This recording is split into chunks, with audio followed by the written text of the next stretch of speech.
juga ini ya WhatsApp, silakan nanti yang pengen tanya langsung dengan Pak Bono. Ya, sebelum ada WhatsApp dan juga ada telepon, ini kaitannya bisa disampaikan tentang hoaxnya ini Pak. Bagaimana nih? Karena penyebaran hoax di Indonesia itu sangat-sangat ini ya, sangat-sangat apa ya, cepat juga perkembangannya di sini itu. Bikin heboh juga. Kenapa bisa sampai sebegitunya di Indonesia itu dengan mudah hoax itu berkembang ini Pak? Atau bisa dilihat dari ini ya, apa mungkin tingkat perekonomian atau mungkin bisa juga tingkat pendidikan dan lain-lainnya? Silakan Pak. Ya, oke. Sahabat budaya yang setia pada RRI ya, baik saya akan lanjutkan tentang pembahasan begitu pesatnya perkembangan hoax ya. Jadi di Indonesia itu kalau dari hasil catatan Dewan Pers di Indonesia ada sekitar 43 situs yang mengklaim dirinya portal berita. Nah, jadi situs berita itu ada 43.000 ya. Kemudian dari jumlah tersebut yang benar-benar terverifikasi resmi ya oleh Kominfo itu adalah hanya 300 situs ya. Jadi sisanya dari 43.000 itu adalah situs yang nggak resmi. Artinya apa? Setidaknya ada puluhan ribu situs yang punya potensi untuk menyebarkan berita hoax atau berita palsu di internet yang harus kita waspadai.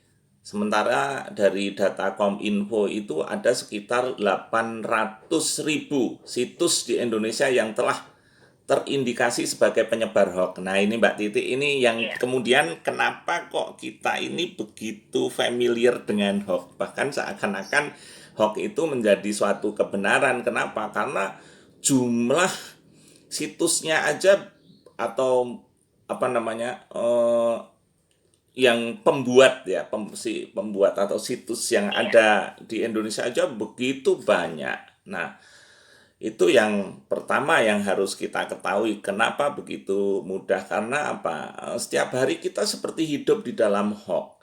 Bahkan benar atau salah. Sedangkan cara-cara yang mungkin kita ketahui melalui media literasi seperti yang hari ini dilakukan oleh RRI ini sebenarnya adalah salah satu cara untuk melakukan literasi media pada masyarakat ya. Itu cukup rendah ya. Kenapa? Barangkali kita juga bisa lakukan juga dengan cek cek fakta ya. Kemudian juga ada cara-cara lain, misalnya kita cek di Turnback hoax itu ya, tetapi itu biasanya terlambat. Jadi berita hoaxnya sudah nyebar, kita cek di situ belum ada penjelasan atau klarifikasi kan, sehingga sudah begitu menyebar dan menjadi seolah-olah suatu kebenaran yang sebetulnya itu berita hoax. Itu ini ada ini ya, apa namanya, penelpon ini ya, kita dengarkan baik. terlebih dahulu. Selamat pagi, Wilujeng Enjing. Mereka saking Supriyadi. Menanggapi persoalan media sosial dan hoax, memang itu tidak bisa dipisahkan antara media massa dan hoax.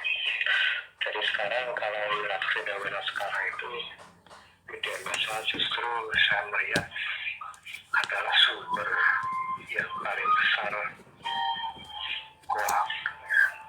Dari aslinya kalau saya melihat media massa dari apapun, IG, Twitter dan Facebook kuliahnya itu hoax itu berseliweran di wah, ngeri sekali. Nah, permasalahannya adalah sekarang kita menyikapi seperti itu bagaimana. Memang kita harus ya pertama punya wawasan logika yang jernih dan kita mau filter apakah informasi belum disebut hoax ya. Kalau hoax memang pasti kita apa namanya kita kurang, tapi kan kalau informasi kan belum disebut hoax, itu informasi. Nah, dengan wawasan kita, dengan logika kita bisa memfilter apakah informasi itu betul atau tidak. Ya. Kalau betul ya sebagai bahan referensi kita, kalau tidak ya kita sebut sebagai hoax. Begitu, Oke, terima kasih Pak. Ya, terima kasih Pak Supriyadi yang ada di Bulujarejo Karangwaru. Ini menanggapi tentang kaitannya dengan media sosial dan hoax. Ini silakan untuk ditanggapi Pak Bono. Ya baik, terima kasih Pak Supriyadi ya yang sudah nampaknya satu frekuensi dengan pemahaman kita tentang media dan hoax itu menjadi sebuah sumber ya. Artinya apa? Media sosial itu menjadi sumber dari hoax ya.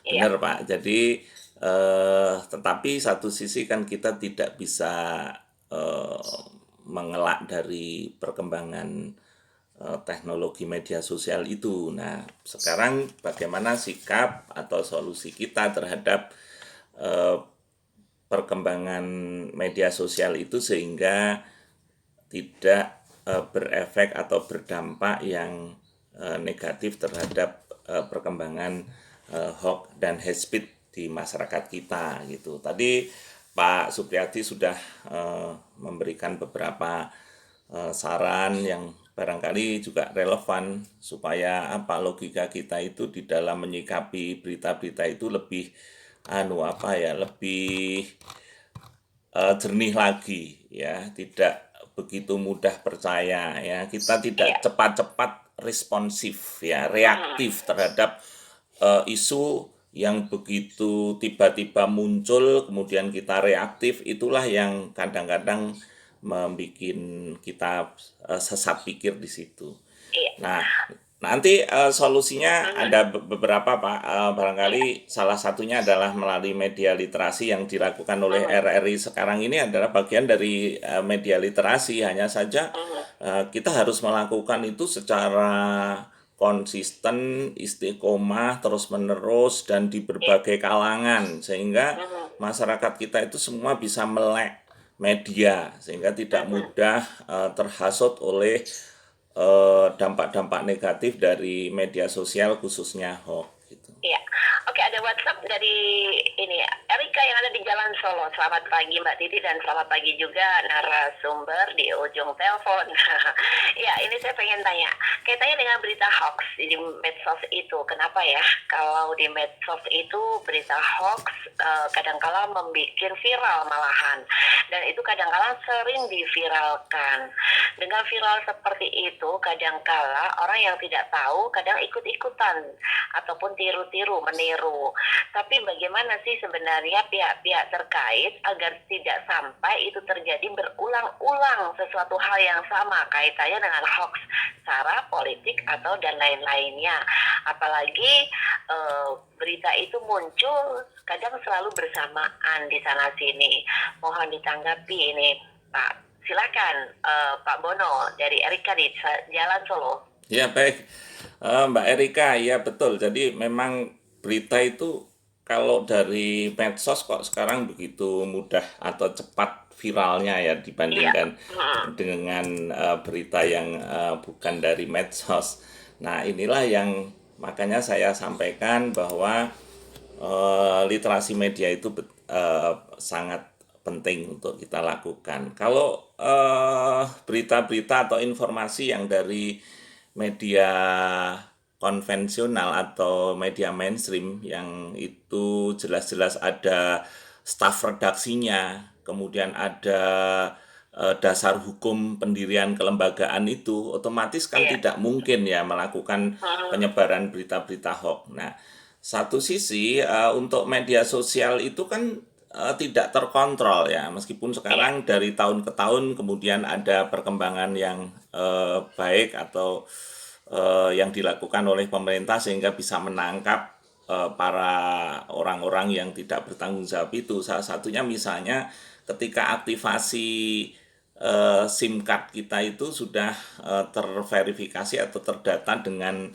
KTP ya, itulah yang paling tidak bisa untuk mendeteksi jika ada penyebaran hoax itu ya. Dan justru kalau kita di media sosial itu kita ada berita atau informasi yang bahasanya viralkan, itu Iya. justru jangan lakukan viralkan.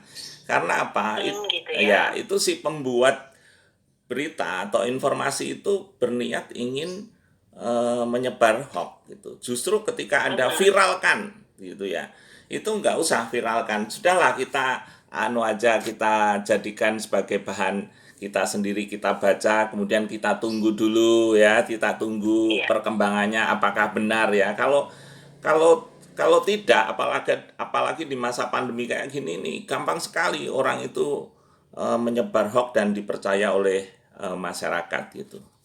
Iya. Jadi seperti itu ya, Mbak Erika yang ada di Jalan Solo. Ada pertanyaan lagi nih dari Santi yang ada di Mantri Jeron, Yogyakarta. Ya, saya pengen tanya langsung ini dengan narasumber. Ya, Pak Bono, bener nih kaitannya dengan fitnah, memfitnah, gibah, menggibah, ataupun ngomong itu kadangkala malah lewatnya medsos itu lebih cespleng karena bisa buat terkenal itu Pak dengan viral. Sebenarnya pemahaman itu mungkin kurang Pak dari pihak-pihak terkait bahwa menggunakan media sosial itu penting. Harus butuh pemahaman dan solusi ini Pak. Silakan Pak Bono.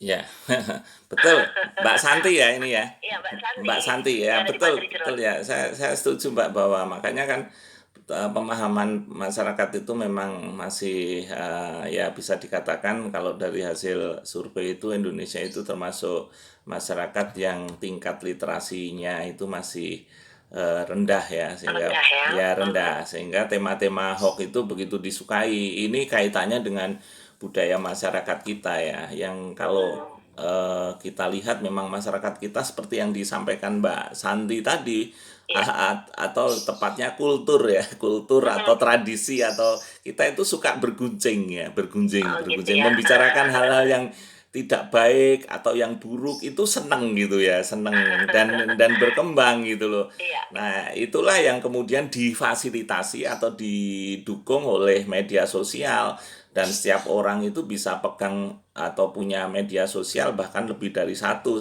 orang, dan Iya. itu begitu cepatnya berkembang, dan rasanya jadi nikmat. Karena apa? Karena memang itu bagian dari kultur masyarakat kita. Coba kalau kita bandingkan dengan orang barat ya, orang barat itu nggak suka mencampuri urusan pribadi orang lain, atau budaya gosip itu nggak ada gitu. Kalau kita senang sekali kalau budaya gosip, gibah, kemudian sampai ke fitnah itu ya. Kalau mencelakakan, membikin orang lain celaka itu rasanya puas. Inilah yang harus mulai sekarang kita harus evaluasi diri, apalagi ini bulan Ramadan, satu bulan yang sangat baik sekali untuk melakukan introspeksi diri ya, supaya kita tidak melakukan hal-hal yang seperti itu. Ya, kaitannya dengan gibah itu ya. Gibah, Karena gibah kadang-kala lebih dari satu orang, lebih dari dua orang gitu asik juga gitu Asik, Pak. Jadi nggak iya. terasa gitu. Asik. Ya, Apalagi ada kalau lagi sudah nih. dibuat grup WhatsApp itu gibah tentang seseorang, waduh itu semakin asik lagi. Ya, ada WhatsApp lagi ini Pak, dari oke. Denny di Jalan Wonosari ya. Pak Bono, bagaimana caranya sih membedakan itu berita hoax atau hoax dan bukan hoax itu Pak? Terima kasih. Ya, oke, Denny ya, Denny. Iya, Oke, Denny di oke, Jalan Wonosari. Denny. Ya betul. Jadi ada beberapa cara ya. Kalau pertama ya kita lihat sumbernya dulu ya. Kalau sumber atau situsnya itu bukan resmi ya. Jadi resmi itu misalnya ya dari Kominfo atau dari kementerian, itu ya jelas anulah resmi, tidak hoax. Kemudian kalau dari lembaga penyiaran atau apa namanya, ya koran atau media-media yang lain, itu kita lihat medianya itu resmi atau bukan ya. Jadi kalau misalnya kan banyak ini yang namanya portal-portal berita yang tadi saya sebutkan, ada 43 ribu portal yang mengaku portal berita ya, yang dan Iya. ternyata itu kalau kita tidak kenal ya, kalau yang jelas kita kenal itu misalnya Tempo ya, kemudian kompas.com kan gitu, Detik itu kan jelas ya, Iya. siapa redaksinya, siapa susunan pengurusnya itu jelas dan bisa itu di bredel ya kalau apa jika menyebarkan berita hoax. Kemudian yang kedua dari kontennya itu sebenarnya kita bisa ya, dari kontennya itu kalau sifatnya itu hasutan ya, hasutan, kemudian ada kata-kata viral kan, udahlah pastilah, udah nggak usah dibaca, itu pasti berita-berita yang hoax. Kemudian kita Oh gitu. bisa bisa juga kalau kita masih nggak yakin, kita bisa cross check ya, dicek fakta Iya. fakta ya, gitu aja. Kita cek fakta, mungkin sehari dua hari kalau memang hoaxnya itu baru belum ada dicek fakta atau return back to hoax ya, Iya.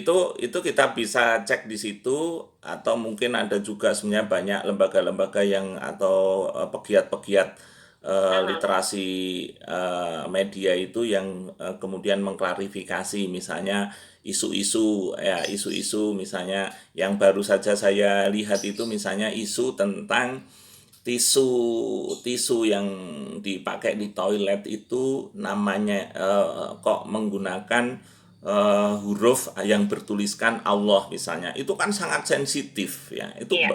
itu baru ya, dan baru sekali diviralkan ya.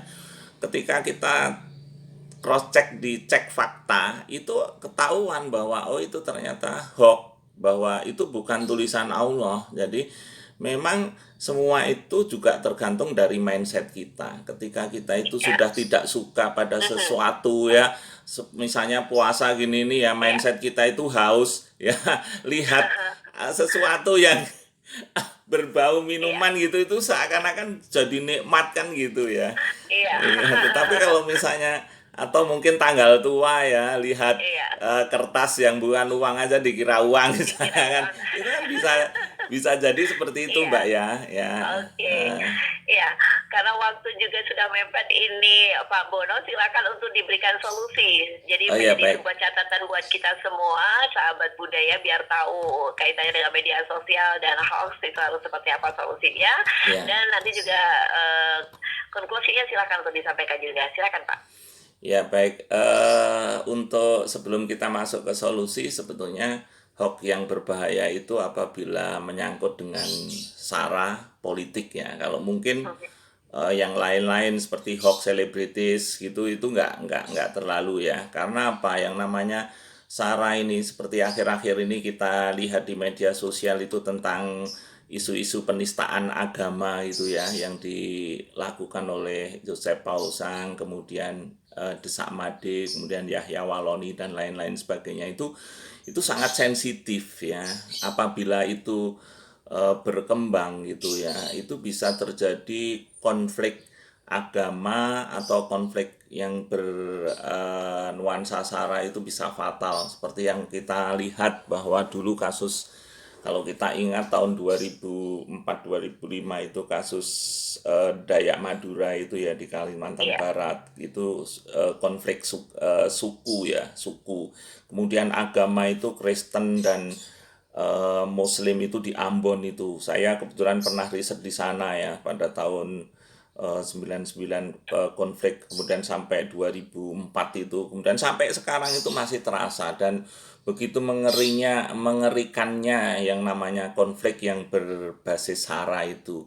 Nah, oleh karena itu berita-berita hoax yang mengandung politik, kemudian unsur sara, itu kita harus hati-hati. Dan saya mohon pada masyarakat itu jangan begitu mudah percaya, dan kita perlu adanya check and recheck, cross check. Inilah yang saya katakan bagian dari solusi, namanya tabayun atau klarifikasi. Kalau di dalam Islam itu diajarkan tentang tabayun atau klarifikasi, check and recheck, apakah benar atau tidak. Kalau memang kita sulit melihat bahwa ini benar atau tidak, kita bisa tanyakan ke orang yang tahu, yang lebih tahu ya mungkin guru kita, mungkin kiai kita, mungkin orang yang kita panuti. Yang kedua adalah yang namanya perkembangan media sosial itu tidak bisa kita elakkan. Kita tidak bisa melarang orang menggunakan media karena ini adalah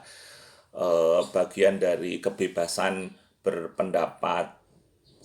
Makanya yang bisa kita lakukan adalah dengan adanya kegiatan penyadaran pada masyarakat, yaitu literasi media atau literasi digital, supaya apa, masyarakat agar lebih bijak dan cerdas dalam bermedia.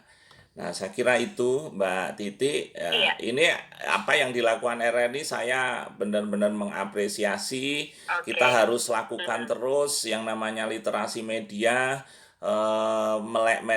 menciptakan melek media bagi masyarakat supaya masyarakat kita tidak mudah Iya. terprovokasi oleh berita-berita hoax dan hate speech. Iya, jadi tetap harus bijak menggunakan medsos ya Pak ya. Iya, betul. Oke, terima kasih sekali kebersamaannya pagi ini Pak Bono, sukses selalu Ya, dan salam sehat juga dan selamat ya. beraktivitas ya Pak Bono. Matur Sama-sama nuwun. Mbak Titi, ya terima kasih atas kesempatannya dan sekali lagi pada sahabat budaya ya, terima kasih Iya, atas perhatiannya. oke. Iya, sahabat budaya itulah tadi